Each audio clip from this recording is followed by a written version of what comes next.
ভবিষ্যতে মানুষ যখন বৃদ্ধ হয় তখন স্মৃতিকাতরতা নিয়ে বেঁচে থাকে।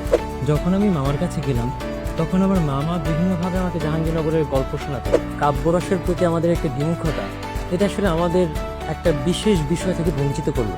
নিবিড়, তোমার জীবনে জীবনানন্দ দাশের ভূমিকা আসলে ঠিক কতটুকু? আসলে আমার কলেজ জীবনটা খুব একটা মধুর ছিল না। আচ্ছা, সেখানে যখন আমি এক্সাম দিতে গেলাম, এক্সাম হলে ঢোকার পর মুহূর্তে আমার মনে হলো যেন আমার এবারও কোথাও হবে না। তোমার জীবনে মোস্ট ইম্প্যাক্টফুল তিনজন ব্যক্তিকে? ওটা ছিল প্রথম মুগ্ধতা জাহাঙ্গীরনগরে আসার।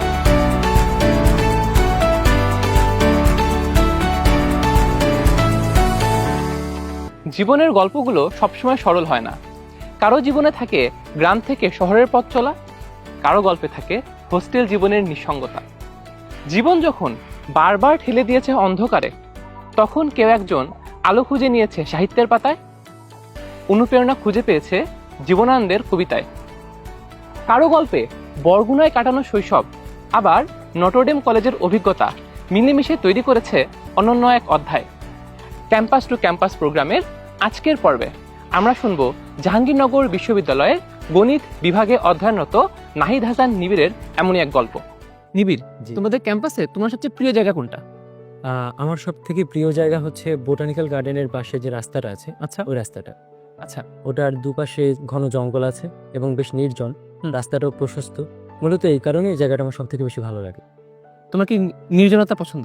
হ্যাঁ, প্রচুর পরিমাণ। আচ্ছা। এবং প্রাকৃতিক পরিবেশ থাকবে অবশ্যই নির্জনতার মধ্যে, তাহলে খুব ভালো হয়। তুমি কি ইন্ট্রোভার্ট না এক্সট্রোভার্ট? মোটামুটি ইন্ট্রোভার্ট বলা যায়, কিন্তু যখন কারোর সাথে মনস্তত্ত্বটা মিলে যায় বা কথাবার্তায় স্বাচ্ছন্দ্য বোধ করি, তখন প্রচুর কথা বলতে পছন্দ করি। আচ্ছা, তোমাদের এই যে প্লেসটা, এই যে স্মৃতিসৌধটা, এটা শহীদ মিনার, right? শহীদ মিনার। শহীদ মিনার, এই শহীদ মিনারের একটা স্পেশালিটি আছে আমি যতদূর জানি, হ্যাঁ, তুমি এটা বলবা নাকি? এই শহীদ মিনারের বেদিটা হচ্ছে 52 ফিট। আচ্ছা, আর উচ্চতা হচ্ছে 71 ফিট। মানে হচ্ছে এটা আমাদের 52 ভাষা আন্দোলন এবং 71 মুক্তিযুদ্ধকে ধারণ করছে। আচ্ছা, না খুবই নাইস। তোমার ওভারঅল ক্যাম্পাস লাইফ কেমন যাচ্ছে? ক্যাম্পাস লাইফ খুবই ভালো যাচ্ছে। ফার্স্ট ইয়ারে প্রচুর ঘোরাঘুরি করতাম, রাতে আড্ডা দিতাম, রাস্তায় বসে আমরা আড্ডা দিতাম। তো এই জিনিসগুলি খুব ভালো ছিল। অনেকে মিলে আড্ডা দিতাম, হ্যাঁ, এটাও একটা ভালো বিষয় ছিল। এখন যেটা হয়, ওরকম অত মানুষ হয় না, মানে বন্ধু বান্ধব হয় না, হয়তো 4-5 জন 7-8 জন মিলে আড্ডা দিই। এটাও খুব ভালো লাগে। যেমন কয়েকদিন আগে একটা মুভি দেখে আসলাম, আচ্ছা, এটা ভালো ছিল। হুট করে একটা প্ল্যান হলো, এক বন্ধু বললো, তো তখন আমরা জাস্ট ঘুরতে বের হলাম এবং হুট করে বললো, তারপর বললো তাহলে তো টাকা নিয়ে আসে নেই কেউ, বললো আমার কাছে টাকা আছে, বিকাশ থেকে বের করি, চল দেখে আসি। তো হুট করে চলে গেলাম, যে অবস্থায় ছিলাম সেই অবস্থাতেই। এই জিনিসগুলিতে খুব ভালো। ভবিষ্যতে মানুষ যখন বৃদ্ধ হয় তখন স্মৃতিকাতরতা নিয়ে বেঁচে থাকে। তো এখন যত স্মৃতি গাদার করা যাবে তত ভবিষ্যৎ বা বৃদ্ধকাল সুন্দর হবে। আমি যতদূর জানি, তুমি তো সিনেমার কথা তুললাই, আমি যতদূর জানি যে সিনেমা বা সাহিত্য এগুলো নিয়ে তোমার বেশ একটা আলাদা আগ্রহ আছে। হ্যাঁ, সিনেমা নিয়েও আমার যথেষ্ট আগ্রহ আছে এবং সাহিত্য নিয়েও। সাহিত্যের মধ্যে কবিতার প্রতি আমার বেশি আকর্ষণ কাজ করে এবং বেশি আগ্রহ কাজ করে, বিশেষ করে রবীন্দ্রনাথ এবং জীবনানন্দের কবিতার প্রতি। জীবনানন্দের কবিতার প্রতি এখন আমি বেশি আগ্রহ বোধ করছি। আর ফিল্মের কথা বলতে গেলে আমার প্রিয় ডিরেক্টর হচ্ছে সত্যজিৎ রায়, ঋত্বিক কুমার ঘটক, মৃণাল সেন, ঋতুপর্ণ ঘোষ। এদের ফিল্ম আমি অনেক দেখেছি এবং আমার ভালো লাগে। তোমার প্রথম এই সাহিত্যের প্রতি বা কবিতার প্রতি এই ভালো লাগাটা কবে থেকে? কারণ বর্তমান জেনারেশনে আমরা যদি দেখি যে স্পেশালি কবিতার প্রতি টান, হ্যাঁ, এটা কিন্তু খুঁজে পাওয়া বেশ কঠিন। মানে কি বলবো, যে কিছু মানুষজন এখনো আছে যারা হচ্ছে সাহিত্যের প্রতি অনুরাগ ধারণ করে, কিন্তু সেটাও দেখা যায় যে বেশিরভাগ ক্ষেত্রেই উপন্যাস বা এই ধরনের ক্ষেত্রে গদ্য, আমরা যাকে বলি আর কি। কিন্তু কবিতা এই জিনিসটা বেশ তোমার হচ্ছে এখন রেয়ার হয়ে গেছে। তোমার এটা কিভাবে শুরু? আমার মনে হয় এই যে কাব্যরসের প্রতি আমাদের একটা বিমুখতা, এটা আসলে আমাদের একটা বিশেষ বিষয় থেকে বঞ্চিত করলো। বিশেষ বিষয়টা কি? বিশেষ বিষয় হচ্ছে এই যে বিশেষ আনন্দ, কবিতার মধ্যে যে আনন্দ পাওয়া যায়। তো যারা কবিতা পড়ে আনন্দ পায় না সামহাও, বা কবিতার প্রতি আসক্ত না, বা কবিতার সাথে পরিচিত না, তারা এই আনন্দটা থেকে আসলে বঞ্চিত হলো। আর যদি বলতে চাই যে শুরু থেকে হলো, আমি যখন হাই স্কুলে পড়ি ক্লাস 8-এ, তখন আমাদের স্কুলে প্রথমবারের মতো একটা বার্ষিক ম্যাগাজিন বের করার পরিকল্পনা করলো। তো আমাদের সবাইকে বললো যে তোমরা যারা যারা কবিতা লিখতে ইচ্ছুক, অথবা গল্প লিখতে ইচ্ছুক, অথবা বিজ্ঞানের কোনো একটা বিষয় নিয়ে লিখতে ইচ্ছুক, তারা লিখতে পারো, আমাদের কাছে জমা দিতে পারো, আমরা সিলেক্ট করে তারপর ওখানে ছাপাবো। তো তখন আমি হুট করে ক্লাসে বসে একটা কবিতা লিখলাম। আচ্ছা, মানের দিক থেকে সেটা খুবই নিচু মানের ছিল, কবিতার নাম কি ছিল? নাম মনে আছে? কিছুই মনে নেই। আচ্ছা, হয়তো প্লটটা ছিল মুক্তিযুদ্ধ বা এই টাইপের কিছু একটা নিয়ে, বা ভাষা আন্দোলন নিয়ে, কিন্তু ওটা খুব ভালো একটা কবিতা ছিল এরকম কিছু না, কারণ একদম শুরু ছিল। এর আগে আমি কবিতার সাথে পরিচিত ছিলাম জাস্ট পাঠ্যপুস্তকে যেটুকু ছিল সেটুকু। তো তখন আমার মনে হলো যে হয়তো আমি কবিতা লিখতে পারি বা কবিতার প্রতি আমার একটা ভালো লাগা আছে। এরপর আমি টুকটাক পড়া শুরু করলাম রবীন্দ্রনাথের কবিতা, জীবনানন্দের কবিতা, এবং কিছু বুঝতাম না। তবে কবিতা পড়ার মধ্যে একটা আনন্দ আছে, কবিতার শব্দ উচ্চারণের মধ্যে আনন্দ আছে, ছন্দের মধ্যে আনন্দ আছে, অলংকারের মধ্যে আনন্দ আছে। এই জিনিসগুলি আমাকে আনন্দ দিত। এখান থেকেই মূলত শুরু। এরপর ছোট ছোট করে কিছু বিষয় বুঝতে চেষ্টা করলাম, বুঝতে পারলাম। তারপর গানের প্রতি আসক্ত হলাম, রবীন্দ্রসঙ্গীতের প্রতি বিশেষ করে। এরপর এভাবেই চললো, মানে ওখান থেকেই যাত্রাটা শুরু, সাহিত্যের যাত্রাটা ওখান থেকে শুরু। টুকটাক কবিতা থেকেই পড়াটা শুরু, এবং টুকটাক এখনো পড়ার চেষ্টা করি। নিবিড়, তোমার জীবনে জীবনানন্দ দাশের ভূমিকা আসলে ঠিক কতটুকু? জীবনানন্দ দাশের সাথে আমি তার সাহিত্য পড়ে যেটা বুঝতে পারলাম যে তার সাথে আমার একটা ব্যাপক সাদৃশ্য আছে। আচ্ছা, বিশেষ করে জীবনবোধ, এছাড়া জীবনাচরণ, এমনকি পুরো জীবনটার সাথেই মনে হয় আমার জীবনে একটা সাদৃশ্য আছে। তার জীবনের একাকিত্ব, বিষণ্ণতা, সামাজিক অস্বীকৃতি হোক কিংবা সমাজের মানুষের কাছে তার গ্রহণযোগ্যতার ঘাটতি হোক, ইত্যাদি সব বিষয়েই একটা বিশেষ সাদৃশ্য খুঁজে পাই। এছাড়া প্রকৃতি প্রেম ইত্যাদি সব বিষয়ই।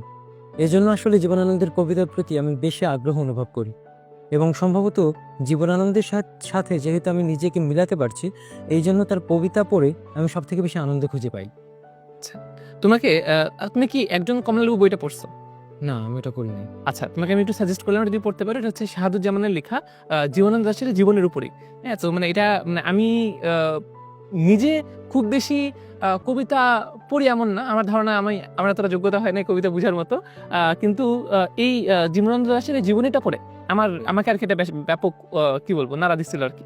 তো তুমি যেহেতু বেশ এদিকে জীবনানন্দ দাশের ভক্ত, তুমি আমার কাছে মনে হয় তোমার এটা ভালো লাগবে, এটা পড়ে দেখতে পারো।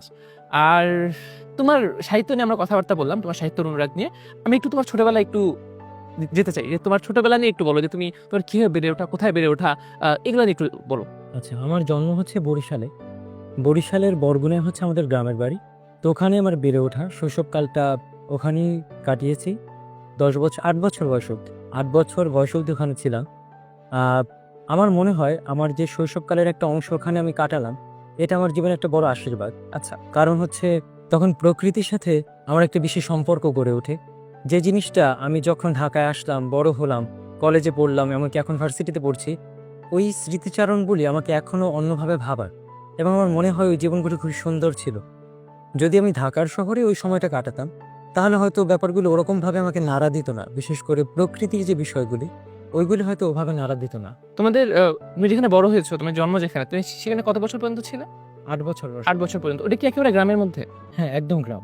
নদী ব্যস্ত ছিল, নদী ছিল না, খাল ছিল, পুকুর ছিল, আমি নিজে মাছ ধরতাম। আচ্ছা, এই স্মৃতিগুলি মনে পড়ে এবং বেশ ভালো লাগে। হ্যাঁ, তারপর 8 বছরের পরে এরপর? 8 বছর পর আমার বাবা যেহেতু নারায়ণগঞ্জে কর্মরত ছিলেন, তো আমরা সপরিবারে সেখানে চলে আসি। এরপর আমার বেড়ে ওঠা নারায়ণগঞ্জেই। তারপর তো স্কুল ছিল আমার নারায়ণগঞ্জেই। প্রথমে কিন্ডারগার্টেন স্কুল ছিল আমার বাবার, যেখানে আমি আমার প্রাথমিক শিক্ষাটা সম্পন্ন করি। এরপরে ওখানকার একটা স্থানীয় স্কুলে আমি আমার উচ্চ মাধ্যমিক স্তরটা শেষ করি। এরপর নটরডেমে আসি, তারপর সেখান থেকে এখানে জাহাঙ্গীরনগর। তোমার নটরডেমের এক্সপিরিয়েন্স নিয়ে একটু বলো, যে তোমার কলেজ জীবনটা আসলে কেমন ছিল?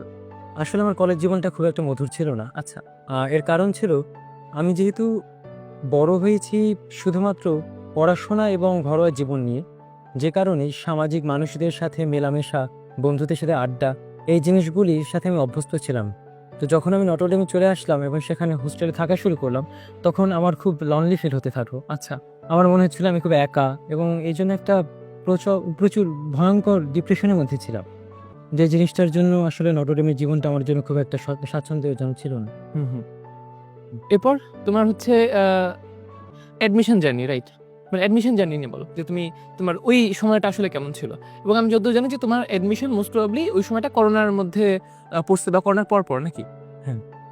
করোনার পর আমরা যখন কোচিংয়ে ভর্তি হলাম, তখন কিছুদিন অফলাইনে ক্লাস হলো। তারপরে আবার একটা করোনার জন্য লকডাউন আসতো, তখন অনলাইনে আবার শিফট করলো। এখান থেকে যদি শুরু করি, তাহলে আমি ইঞ্জিনিয়ারিংয়ের জন্য প্রথমে ভর্তি হলাম, কোচিং উদ্ভাসী পড়েছিলাম। কিন্তু যখন লকডাউনের জন্য আবার অনলাইনে শিফট হলো, তখন দেখা গেল যে পড়াশোনার প্রতি একটা বিমুখতা তৈরি হলো, এবং সেই জন্যই আসলে আমার ফার্স্ট টাইমে কোথাও হলো না। পড়াশোনাটা ঠিকমতো করিনি তখন। পারিপার্শ্বিক পরিস্থিতিটাও কিছুটা অনুকূলে ছিল না, যে জন্য সর্বোপরি সব মিলিয়ে ফার্স্ট টাইম আমার কোথাও হলো না। এরপরে আমার মনে হলো যে আমি যদি আমার মামার কাছে চলে যাই, আমার মামা বরিশাল বিএম কলেজে চাকরিরত আছেন। আমার মনে হলো আমি যদি ওখানে চলে যাই এবং তাদের তদারকিতে থাকি, তাহলে হয়তো কিছুটা আমি নিজেকে সামলাতে পারবো এবং পড়াশোনার একটা পরিবেশ পাবো। এবং যেহেতু মামা তদারকি করবেন, সুতরাং আমার কিছুটা সুবিধা হবে। এরপর আমি বরিশাল চলে গেলাম এবং বরিশালে থেকে আমি সেকেন্ড ইয়ারে প্রিপারেশনটা নিলাম। ওখানে আমার নানু ছিল, এছাড়া আমার দি খালা ছিল, যারা আমাকে যথেষ্ট স্নেহ করতো। আমার সব প্রয়োজন, সুবিধা অসুবিধা এগুলি নিয়ে চিন্তা করতো এবং তারাই আমার খেয়াল রাখতো। যার দরুন আমার সেকেন্ড টাইমে প্রথমে চট্টগ্রাম এক্সাম হলো, সেখানে চান্স হলো। তারপর গুচ্ছে এক্সাম হলো, গুচ্ছেও আমার ভালো একটা মেরিট আসলো। এরপর সর্বশেষ জাহাঙ্গীরনগর বিশ্ববিদ্যালয়, এবং জাহাঙ্গীরনগর বিশ্ববিদ্যালয়ে এখন ম্যাথমেটিক্স নিয়ে পড়াশোনা করছি। তুমি তো এখন সেকেন্ড ইয়ারে, রাইট? হ্যাঁ। এখন সেকেন্ড ইয়ারে। তোমার এই যে তুমি বললা যে তোমার চিটাগাং ইউনিভার্সিটিতে তোমার চান্স হলো, তোমার হচ্ছে জিএসটিতে তুমি জগন্নাথ ইউনিভার্সিটি পেলে, তারপর হচ্ছে তোমার জাহাঙ্গীরনগরে চান্স হলো। এই যে এই তিনটা তোমার কাছে অপশন আসলো, তুমি তিনটা থেকে যে একটা চুজ করবে, এই সিদ্ধান্ত কিভাবে নিলে, কিসের উপর ভিত্তি করেছে? যখন আমি মামার কাছে গেলাম, তখন আমার মামা বিভিন্নভাবে আমাকে জাহাঙ্গীরনগরের গল্প শোনাতো, কারণ মামা এখানেই পড়তেন। আচ্ছা। 27 ব্যাচ ছিলেন হিস্ট্রি নিয়ে। তো মামার কাছ থেকে ওই গল্পগুলি শুনতে একটা ফ্যাসিনেশন, একটা আগ্রহ তৈরি হলো জাহাঙ্গীরনগরের প্রতি। এরপর আমার পরিবারেরও একটা আগ্রহ তৈরি হলো। সব মিলিয়ে এই আগ্রহের কারণেই মূলত জাহাঙ্গীরনগরে আসা। আর আরেকটা কারণ ছিল, আমি যখন ফার্স্ট টাইম এখানে এক্সাম দিতে আসি, তখন এক্সাম যখন শেষ হলো, রাতের বেলা আমি এখানে বিশ্বকবি রবীন্দ্রনাথ ঠাকুর হলে এক ভাইয়ের কাছে উঠেছিলাম পরীক্ষা দেওয়ার জন্য। তো ভাই আমাকে নিয়ে গেল ঘোরাতে, ক্যাম্পাস ঘোরাতে। আচ্ছা, এবং পরীক্ষা আগের দিন? না, পরীক্ষা যেদিন শেষ হলো সেদিন রাত। আচ্ছা আচ্ছা। তো তারপরে ঘুরতে ঘুরতে আমরা টিএসসির ওখানে গেলাম, এবং টিএসসির ওখানে গিয়ে আমি দেখতে পেলাম, মানে শুনতে পেলাম যে কিশোর কুমারের গান বাজছে। আচ্ছা, আমি কিশোর কুমারকে খুব একটা পছন্দ করতাম। তো যখন কিশোর কুমারের গানটা আমার কানে বাজলো, ওটা ছিল প্রথম মুগ্ধতা জাহাঙ্গীরনগরে আসার পর। আচ্ছা। এরপর থেকে ফ্যাসিনেশনটা একটু বেশি কাজ করা শুরু করলো। এছাড়া মামার ইন্সপিরেশন তো আছেই, যেটা পুরো সেকেন্ড টাইম জুড়েই ওনার কাছে ছিলাম। তো মামা বিভিন্ন গল্প শোনাতো, এই জন্য জাহাঙ্গীরনগরের প্রতি মূলত বেশি আকর্ষণ কাজ করতো, এই জন্য এখানে আসা। এছাড়া আবাসন সুবিধা সহ প্রাকৃতিক পরিবেশ, পড়াশোনার পরিবেশ, সকল দিক থেকে জাহাঙ্গীরনগর তো ভালোই মনে হয়। তোমার জীবনে মোস্ট ইম্প্যাক্টফুল তিনজন ব্যক্তিকে, আমি হচ্ছে মানে আমি মনে হয় এটা গেস করছি, দেখতে যে কয়টা মিলের মধ্যে? ওকে, 1 নম্বর হচ্ছে আমার মামা, তারপরে হচ্ছে রবীন্দ্রনাথ, জীবনানন্দে। আচ্ছা, আমি দুইটা গেস করছিলাম, দুইটাই মিলছে। আমি হচ্ছে জীবনানন্দ আর হচ্ছে তোমার মামার কথা আমি গেস করছিলাম, মানে তোমার এতক্ষণে গল্পের মধ্যে বেশ অনেকবার চলে আসছে।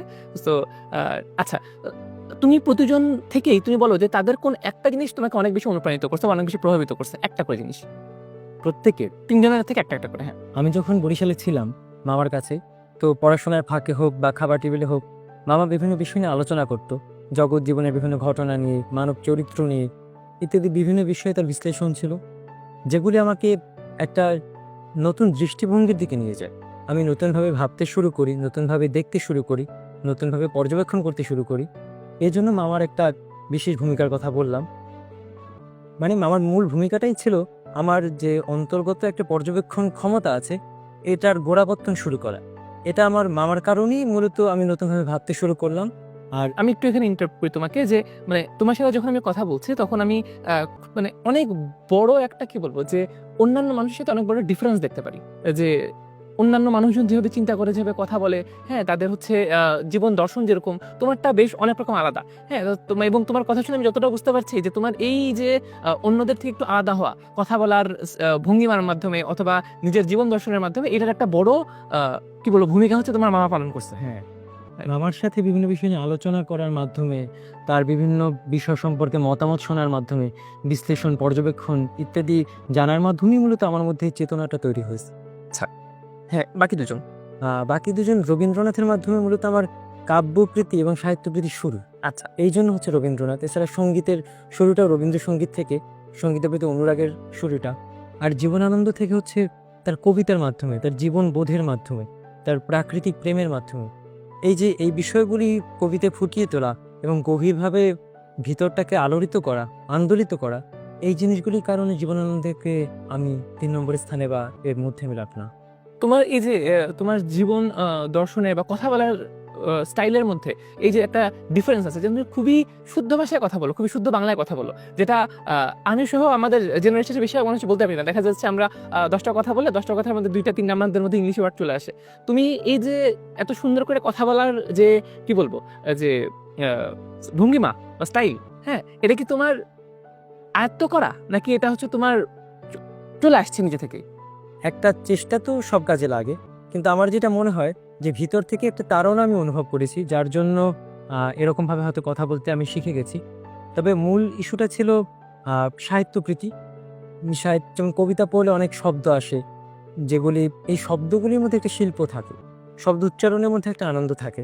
তো এরপর মনে হলো যে এই শিল্পটাকে যদি আমার কথার মাধ্যমে ফুটিয়ে তুলতে পারি, তাহলে ব্যাপারটা খুব সুন্দর হয়। এখান থেকেই। এছাড়া আমি উত্তম কুমারের খুব বড় একজন ভক্ত। তো উত্তম কুমারের কথা বলার স্টাইল, তার শব্দ চয়ন, তার অঙ্গভঙ্গি, এগুলো আমাকে খুব আকৃষ্ট করত। ওনার একটা বড় ভূমিকা আছে বলে আমার মনে হয়। তোমার সাহিত্য জীবন থেকে তোমার ব্যক্তিগত জীবনে একটু ফিরতে চাই। তোমার এই যে তুমি বললা যে তোমার প্রথমবার যখন তুমি অ্যাডমিশন পরীক্ষাগুলো দিলে এবং কোথাও তোমার চান্স হলো না, এর পরের যে সেকেন্ড টাইম দেওয়ার মাঝের যে গ্যাপটা, এই সময় তোমার মানসিক অবস্থা কেমন ছিল? শুধু যে সেকেন্ড টাইম দেওয়া অবধি না, পুরোটা সময় একদম আচ্ছা, একদম পুরোটা সময় আমি মানসিকভাবে খুবই বিপর্যস্ত ছিলাম।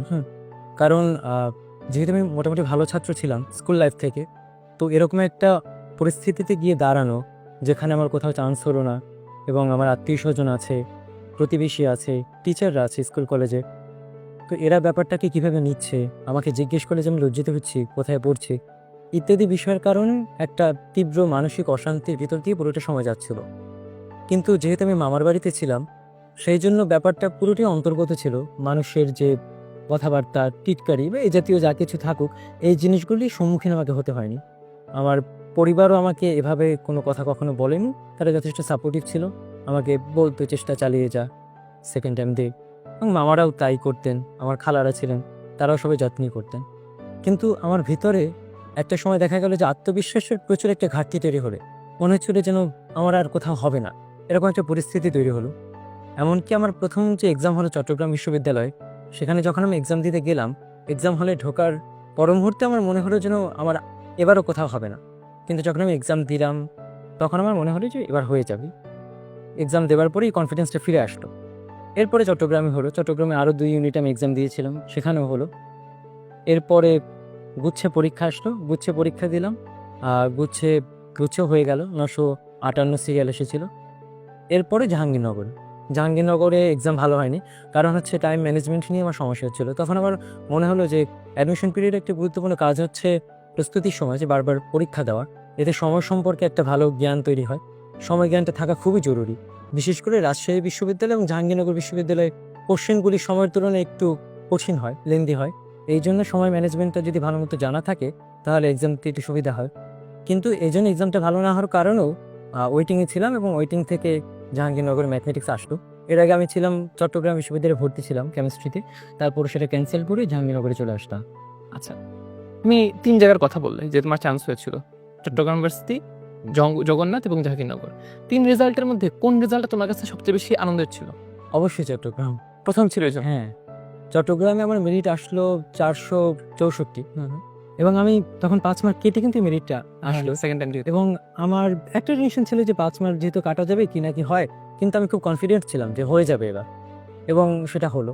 এবং সেটা খুব আনন্দদায়ক অবশ্যই ছিল, একদম প্রথমবারের মতো। আমার থেকে বেশি আনন্দটা ছিল আমার পরিবারে, কারণ হচ্ছে আমি তো এক্সাম দিয়ে কনফিডেন্ট ছিলাম। সবার প্রথমে কাছে জানিয়েছিল? সবার প্রথমে মেবি মনে করতে পারছি না, হয় মামাকে নয় আব্বুকে। আচ্ছা, কিন্তু পড়াপড়ি জাস্ট কল হ্যাঁ, কেটে আবার আরেকজনকে এরকমই। তো খুবই আনন্দদায়ক ছিল, কিন্তু আমার থেকে বেশি আনন্দ তারা পেয়েছিল, আমার যেটা মনে হয়। কারণ হচ্ছে আমি তো মোটামুটি নিশ্চিত ছিলাম যে হয়ে যাবে। এক্সাম দেওয়ার পর আমার একটা কনফিডেন্স তৈরি হয়েছিল। ওভারঅল ভালো ছিল। আচ্ছা। এই যে তুমি বললা যে মানসিক একটা বিপর্যয়ের কথা, আহ, যেহেতু তুমি এটা খানিকটা হলেও ফেস করেছো, এবার তোমাকে জিজ্ঞেস করছি যে এইটা খুবই কমন একটা প্রবলেম আমাদের বর্তমান জেনারেশনের। এখান থেকে তুমি যে বের হয়ে আসলা বা তুমি প্রবলেমটা ফেস করছো অ্যাটলিস্ট, তোমার কি মনে হয় যে এখান থেকে বের হওয়ার জন্য ভালো উপায়টা কি আসলে? প্রথম কথা হচ্ছে পরিশ্রম, আর যেটা হচ্ছে আত্মবিশ্বাস রাখা। মানুষের যখন একটার পর একটা বিপদ বা অঘটন জীবনে ঘটতে থাকে, তখন আত্মবিশ্বাস যে কমে যায় এটা স্বাভাবিক, কিন্তু তারপরেও অন্তত ন্যূনতম একটা আত্মবিশ্বাস রাখা উচিত। তা না হলে চেষ্টার যে মূলধনটা এটা খুঁজে পাওয়া যায় না। এই আত্মবিশ্বাসটা থাকলে চেষ্টা করা যায়, এই দুটোরই দরকার, আত্মবিশ্বাস চেষ্টা যদি এই দুটো থাকে। আর হচ্ছে যদি আমাদের জগৎ জীবন সম্পর্কে, মানুষের জীবন সম্পর্কে খুব ভালো ধারণা থাকে, তখন আমরা নিজের পরিস্থিতির মধ্যে যে অন্য কেউ পড়েছিল বা এর থেকে গুরুতর পরিস্থিতির মধ্যে কেউ ছিল, তারপর সেটা কেটে গেছে, সে জীবনে অন্য একটা শান্তির সময় ফিরে পেয়েছে, এই জিনিসগুলি যদি আমাদের জানা থাকে এবং সেগুলি যদি আমরা উপলব্ধি করতে পারি, তাহলে নিজেকে সান্ত্বনা দেওয়া যায় এবং চেষ্টা চালিয়ে যাওয়া যায়। আমি তোমার সাথে কথা বলে যতটুকু আমি তোমাকে উপলব্ধি করতে পারি সেটা হলো যে তোমার জীবনে অর্থ সম্পদ এগুলা একটু কম গুরুত্বপূর্ণ। আচ্ছা, তবুও তোমাকে আমি প্রশ্নটা করবো, এই জন্য আরো বেশি করবো, যে ধরো তোমাকে 1 কোটি টাকা দেওয়া হলো, তুমি কি করবা? 1 কোটি টাকা যদি দেয়া হয় এবং আমার যদি যোগ্যতা থাকে, তাহলে আমি একটা ফিল্ম বানাবো। আচ্ছা, যদি ওই পর্যায়ে আমি যাই যে আমি এখন পরিচালক হওয়ার উপযোগী বা ওরকম কিছু করবার মতো আমার সামর্থ্য আছে, তাহলে আমি একটা ফিল্ম বানাবো। আচ্ছা, ওটা কি তোমার নিজের লেখা হবে না অন্য কারো? হ্যাঁ, আমার লেখা হবে এবং Subject কি হবে? এটা আসলে ডিপেন্ড করবে। আচ্ছা, কিন্তু আমার ফিল্মের প্রতি দৃষ্টিভঙ্গিটা হচ্ছে যে আমি মানুষের মনোজগৎ এবং মানব চরিত্র, প্রকৃতি, জগৎ এগুলির প্রতি আগ্রহী। এখনকার যে ফিল্মের যে ক্যাটাগরি, এসবের প্রতি আমার তেমন একটা আগ্রহ নেই। আমার যেমন প্রিয় ডিরেক্টর হচ্ছে সত্যজিৎ রায়, কুমার ঘটক, তারপরে হচ্ছে মৃণাল সেন। তো এনাদের ছবির সাথে যারা এনাদের ছবির সাথে পরিচিত, তারা বুঝতে পারবে যে আমি আসলে কোন ধরনের ফিল্মে আগ্রহী। আচ্ছা, যেমন ঋত্বিক কুমার ঘটকের একটা ফিল্ম আছে মেঘে ঢাকা তারা, একটা চমৎকার ফিল্ম। এই ফিল্মটা আমাকে তীব্রভাবে নাড়া দিয়েছিল। তো এরকম মানুষের মনোজগৎ বা মানুষের জীবন সংগ্রাম ইত্যাদি বিষয়গুলি মূলত আমার ফিল্মে হয়তো আমি আমার মনে হয় না যে না আমি 1 কোটি টাকা দিয়ে আমি পুরো পৃথিবীর ঘুরে দেখতে চাই। ঘুরতে অবশ্যই চাই। হ্যাঁ। কিন্তু আমার যদি আমাকে 1 কোটি টাকা দেওয়া হয়, তাহলে আমি মনে করবো যে যদি এখন আমার কাছে 2টা অপশন, এভাবে ঘুরবো না ফিল্ম বানাবো, হ্যাঁ। তাহলে আমি ফিল্ম বানাবো। আচ্ছা, কারণ আমার মনে হয় ঘোরার থেকে ওটা বেশি গুরুত্বপূর্ণ বা ওতে আমার বেশি শখ পূরণ হবে, শখটা বেশি পূরণ হবে, সেটা আমার মনে হয়। আচ্ছা, তোমাকে যদি এরকম একটা অপশন দেওয়া হয় যে তুমি তোমার লাইফে কোনো একটা ডিসিশন চেঞ্জ করে আসতে পারবা বা কোনো একটা ভুল শুধরাতে পারবা, তুমি সেটা কোনটা চেঞ্জ করবা? তাহলে আমি যেটা করবো সেটা হচ্ছে যে অবসর সময়টাকে যথেষ্টভাবে কাজে লাগানো, উপযুক্ত পর্যায়ে কাজে লাগানো, যে জিনিসটা আমার মনে হয় আমি করতে পারি নাই। এবং আমার যেটা আরেকটা জিনিস মনে হয় যে ছোটবেলায় আমরা যেরকম এখন একটা পরিবেশ তৈরি হয়েছে যে স্কুলে যাবে, পড়াশোনা করবে, ঘরের মধ্যে থাকবে, এই জিনিসটার আমি সাপোর্ট করি না। আমার মনে হয় মানুষকে আসলে প্রস্ফুটিত হতে দেওয়া উচিত। একটা মানুষ যখন বিভিন্ন কিছুর সম্মুখীন হয়, এবং এটা শুরু কিন্তু একদম শৈশবকাল থেকে শুরু করতে হবে। হুট করে আমাকে যদি এখন একটা বিস্তর প্রতিকূল পরিবেশের মধ্যে ছেড়ে দেওয়া হয়, আমি সেটা কিন্তু সেটার সাথে খাপ খাওয়াতে পারবো না। কিন্তু ছোটবেলা থেকে যদি এইভাবে তৈরি করা হয় যে মানুষজনের সাথে মেলামেশার একটা সুযোগ করে দেওয়া, খেলাধুলার সুযোগ করে দেওয়া, বিচিত্র কর্মকাণ্ডে লিপ্ত হওয়ার একটা সুযোগ করে দেওয়া, অবশ্যই তদারকির মধ্যে রাখতে হবে, কারণ যেহেতু শিশু বিভিন্ন দিকে মন যেতে পারে। তাহলে এই কাজটা যদি আমার সাথে ঘটতো, এরকম পরিবেশ যদি আমি পেতাম, আর যদি আমার অবসরটা আমি ঠিকমতো কাজে লাগাতে পারতাম, তাহলে আমার মনে হয় যে আমি এটা করতাম। আচ্ছা, আমি এই প্রশ্নটাও মানে করতে চাই তোমাকে, এবং এই প্রশ্নটা আমি আসলে আমার মাথার মধ্যে অনেক বাড়ি মাথায় আসে। সেটা হলো এই যে আমরা একটা জেনারেশন যারা হচ্ছে আমরা কোভিডের লকডাউন পাইছি, হ্যাঁ? তো তুমি কি তোমার লাইফে এই কোভিডের আগে কোভিডের পরে কোনো চেঞ্জ দেখতে পারো যে তোমার মানে যে কোনো একটা ইম্প্যাক্ট ফেলছে এরকম কোনো? আমার লাইফে প্রচুর পরিমাণে চেঞ্জ এসেছে, কারণ কোভিডের আগে আমি ছিলাম খুবই অনুগত একজন ছাত্র, এবং কোভিড আসার পর যে পড়াশোনা থেকে একটা বিচ্ছিন্নতা তৈরি হলো, যেটার ভোগান্তি আমি একদম এখানে চান্স পাওয়ার আগ অবধি পেলাম, এবং সেটা থেকে এখনো পুরোপুরি আসলে যে আমি বের হতে পেরেছি সেরকমটা। তোমার কি মনে হয় যে এই কোভিড বা এই লকডাউন আমাদের অ্যাটেনশন স্প্যান কমাই দিচ্ছে? হ্যাঁ, সেটা অবশ্যই, এবং সোশ্যাল মিডিয়ার ওই ক্ষেত্রে একটা বিশেষ ভূমিকা আছে, কারণ আমরা কোভিডের পরেই দেখলাম যে সোশ্যাল মিডিয়ার অ্যাডিকশনটা অনেক বেশি বেড়ে গেছে। কারণ আমরা বাসায় ছিলাম, আমরা দেখা যাচ্ছে সবাই ওই সময় কি করব, হাতে কিছু করার নাই, দেখা গেছে সবাই ওই সময় এই সোশ্যাল মিডিয়া অ্যাডিকশনটা ওই মুহূর্তে আমার কাছে মনে হয় যে মানে যে চূড়ায় পৌঁছাইছে সেখানে সেই চূড়া থেকে আমরা আর নামতে পারি না। এখনো ওইভাবে নামতে পারি না। এবং আসলে সোশ্যাল মিডিয়া অ্যাডিকশনটা ওদের লগারিদমটাই তো এভাবে তৈরি করা যে আমাদের অ্যাডিক্টেড করে রাখবে। তো এই আসক্তি থেকে বের হওয়াটা আসলে একটা চ্যালেঞ্জিং কাজও, এবং একবার ঢুকে গেলে এটা থেকে বের হওয়াটা আরো চ্যালেঞ্জিং কাজ। তো সেক্ষেত্রে আমার মনে হয় যে আগে আমার জীবনটা ছিল কিন্তু ফোন থেকে দূরে। আমি কিন্তু ফোনের সম্মুখীন আসি হচ্ছে এই কোভিডের ভিতরেই, যখন আমাকে কলেজে অনলাইনে শিফট করতে হলো ক্লাসের জন্য। এবং তার আগে আমার যে জীবন ছিল আর পরে যে জীবন আসলো, এর মধ্যে কিছু পাওয়া আছে, আবার কিছু হারানোর বিষয় আছে। পাওয়ার মধ্যে যদি হারানোর ব্যাপারটা বলি, তাহলে আমার যে পড়াশোনার প্রতি যে ভাবটা ছিল, যে আন্তরিকতা ছিল, ওই জিনিসটা ওই পরিমাণে নাই। আর যদি পাওয়ার কথা বলি, তাহলে আমি যে শুধুমাত্র পড়াশোনার প্রতি আসক্ত ছিলাম, এই জিনিসটা থেকে সোশ্যাল মিডিয়ায় কিছুটা অ্যাক্টিভ হওয়ার পর, বা সোশ্যাল মিডিয়াতে জগৎজীবন সম্পর্কে টুকটাক জানা যায়, যদিও খুব একটা উপকার হয় বলে আমার মনে হয় না, কিন্তু যেটুকু জানা যায়, মানুষের সংস্পর্শে একটু হলেও আসা যায়, ওটুকুর মাধ্যমে মূলত ওই যে একমুখী যে ভাবটা ছিল পড়াশোনার প্রতি, ওটা থেকে একটু বের হতে পারলাম।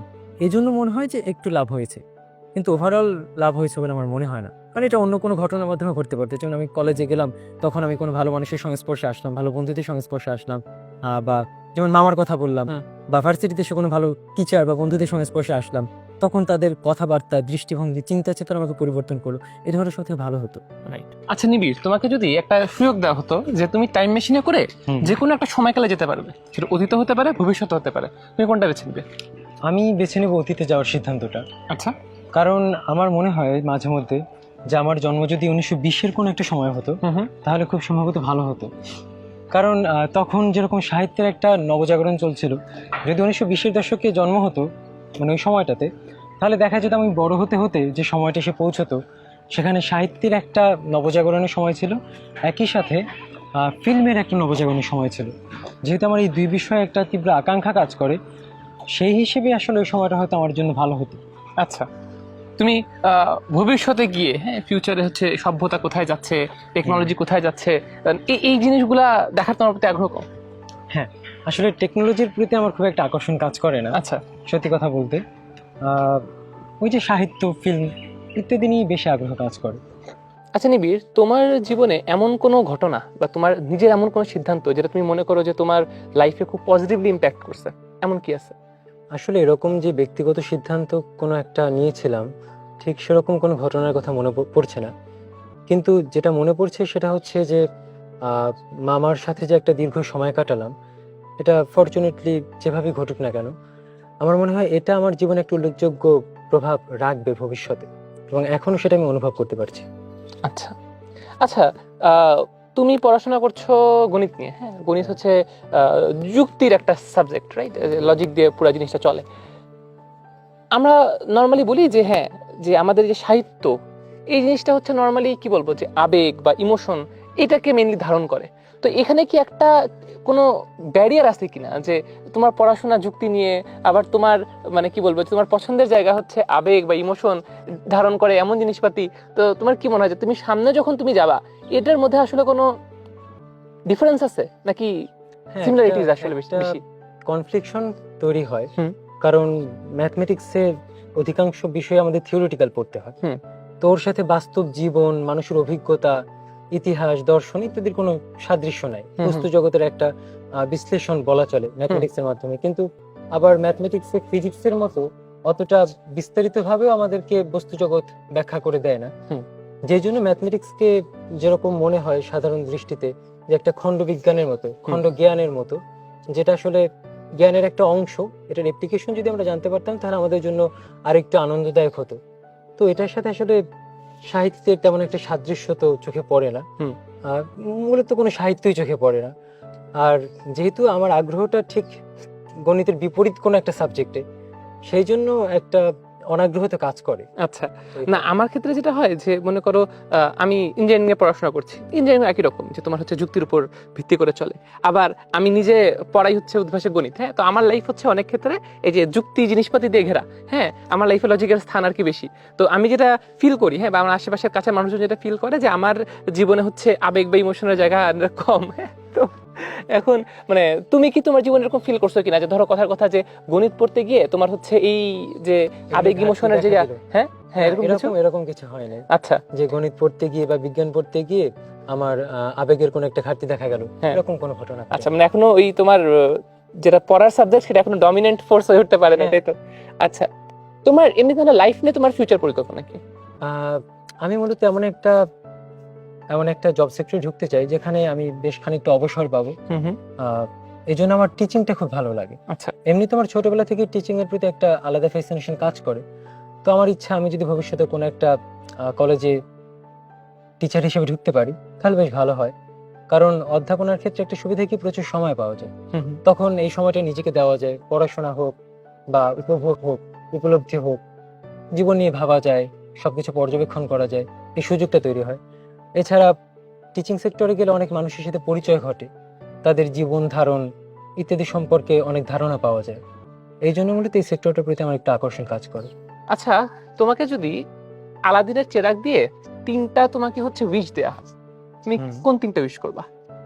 আমি প্রথম যে উইশটা করব সেটা হচ্ছে যে আমি যেন আমার অবসর সময়টাকে যথোপযুক্ত ভাবে কাজে লাগাতে পারি। কারণ অবসর সময়কে যদি সঠিকভাবে কাজে লাগানো যায়, তাহলে আমার যা ইচ্ছা, যা স্বপ্ন বা যা শখ আছে সেগুলি পূরণ করার একটা বড় সম্ভাবনা তৈরি হতে পারে।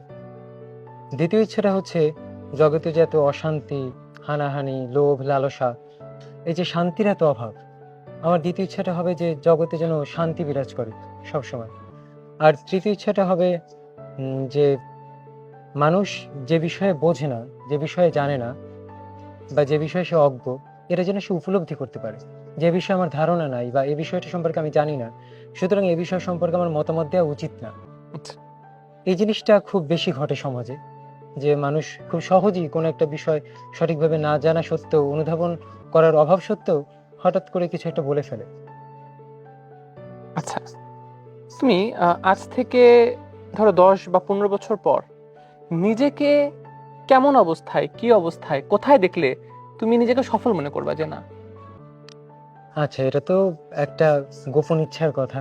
আচ্ছা, আহ, কিছুটা শেয়ার করো। হ্যাঁ, আহ, আমার ইচ্ছা আছে লেখালেখি করার, হুম। আর যদি সুযোগ হয় ফিল্ম ডিরেক্ট করার। আচ্ছা, হ্যাঁ, এই দুটি মূলত। মানে তুমি আর 15 বছর যদি পর যদি নিজেকে ফিল্ম ডিরেক্টর অথবা হচ্ছে লেখক হিসেবে দেখতে পারো, তাহলে তুমি নিজেকে, কিংবা দুটোই। কিংবা দুটোই। হ্যাঁ, আচ্ছা, লেখালেখির মধ্যে কি লেখালেখি, কি ধরনের লেখালেখির লেখালেখি? মধ্যে কবিতা, আচ্ছা। এছাড়া গল্প, উপন্যাস। হুম। কবিতার প্রতি আমার বেশি আগ্রহ কাজ করে। আচ্ছা, শেষ একটা প্রশ্ন তোমার জন্য, সেটা হচ্ছে যে বর্তমানের যে যুগ, হ্যাঁ, সেই যুগে কিন্তু মানে আমরা একটু উপলব্ধি করতে পারি যে আজকালকার ছেলেমেয়েরা, হ্যাঁ, তারা কিন্তু হচ্ছে এই বই পড়া, হ্যাঁ, সাহিত্য, কবিতা সবকিছু থেকেই বেশ অনেকটা দূরে সরে যাচ্ছে। এখান থেকে তোমার যদি মনে হয় যে না, এখানে তাদেরকে আরো আগ্রহী করে তুলতে সমাজ থেকে বা আমাদের জায়গা থেকে আমরা কি ভূমিকা পালন করতে পারি? আসলে ভূমিকাটা শুরু হওয়া উচিত পরিবার থেকে। হুম। কারণ পারিবারিক শিক্ষা ছোটবেলা থেকে একজন শিশুকে যেভাবে বড় করা হয়, এটাতে সমস্ত জীবনে একটা ব্যাপক প্রভাব ফেলে। হুম। তো আমার মনে হয় পরিবার থেকে দৃষ্টিভঙ্গিটা বদলানো উচিত। শুধুমাত্র যে ডাক্তার, ইঞ্জিনিয়ারের প্রতি আমাদের দৃষ্টিভঙ্গি আছে, বা আমরা যেটা মনে করি যে ডাক্তার হলো, ইঞ্জিনিয়ার হলো, তাতে যেন সবকিছু হয়ে গেল। কিন্তু সৃজনশীল হওয়ার যে স্বপ্ন, যে আমার সন্তান ভালো হবে যদি সৃজনশীল কোনো ব্যক্তি হতে পারে, কোনো বিজ্ঞানী হতে পারে, কোনো দার্শনিক হতে পারে, বা কোনো সাহিত্যিক হতে পারে, বা কোনো ডিরেক্টর হতে পারে। এই যে বৈচিত্র্যময় ইচ্ছাগুলি, যেগুলি আমাদের সমাজে এখন খুবই কম, এগুলি যদি ছোটবেলা থেকেই আমাদের যারা অভিভাবক আছে তাদের মধ্যে কাজ করে, তাহলে ছোটবেলা থেকেই একটা মানুষ পরিবর্তনের ভিতর দিয়ে এবং একটা ভালো দৃষ্টিভঙ্গি, ভালো একটা সমাজের ভিতর দিয়ে বড় হবে, যার দরুন তার মস্তিষ্কটা হয়তো পরিপক্ক হবে, তার চিন্তা ভাবনা উন্নত হবে এবং সে জ্ঞানের প্রতি আগ্রহ অনুভব করবে। ছোটবেলা থেকেই যদি জ্ঞানময় একটা পরিবেশে থাকা যায়, তখন জ্ঞানের প্রতি একটা সহজাত আগ্রহ তৈরি হয় এবং তখনই হয়তো আমাদের সমাজে একটা পরিবর্তন আসতে পারে। তোমাকে অনেক অনেক ধন্যবাদ নিবিড় তোমার সময়ের জন্য। তোমার জি সাথে ভাইয়া। গল্প করে অনেক আনন্দ পেয়েছি, অনেক ভালো লাগছে। So, আপনাকে অনেক ধন্যবাদ। তোমাকে জন্য অনেক অনেক শুভকামনা তোমার ভবিষ্যতের জন্য, যেন তুমি যে স্বপ্নগুলো দেখো সবাই যেন তুমি পূরণ করতে পারো। Thank you.